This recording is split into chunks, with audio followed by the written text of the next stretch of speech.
Up ও down লাইনে ঘন ঘন ট্রেন যাতায়াত করে, যার ফলে কল্যাণীর ৪২ নম্বর রেলগেট প্রতিনিয়তই অল্প সময় অন্তর অন্তর বন্ধ রাখতে হয়, যার জেরে সমস্যায় পড়েন নিত্যযাত্রী থেকে শুরু করে জরুরি কাজে আসা লোকজন। চিকিৎসার প্রয়োজনে এইমস থেকে কল্যাণী মেডিকেল কলেজ ও জেএমএম হাসপাতাল সমস্ত ক্ষেত্রেই ওই রেলগেট পেরিয়েই যেতে হয় সাধারণ মানুষকে। যেতে হয় মুমূর্ষু যাত্রীদের নিয়ে হাসপাতালের অভিমুখে গমনকারী অ্যাম্বুলেন্সকেও। বারবার এই রেলগেট বন্ধ হবার কারণে সমস্যার অন্ত নেই।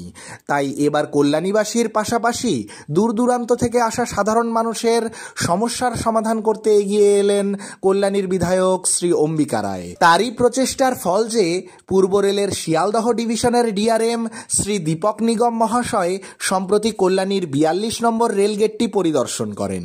পরিদর্শন শেষে তিনি জনসাধারণের দুঃখ কষ্ট লাঘব করার জন্য সেখানে রেলগেটটির ওপর একটি ফ্লাইওভার নির্মাণেরও প্রতিশ্রুতি দেন।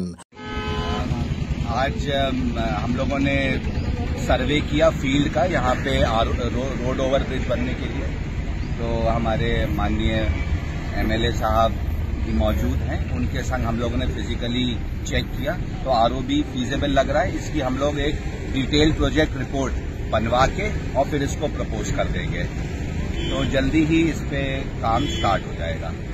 Bureau report, saffron news TV.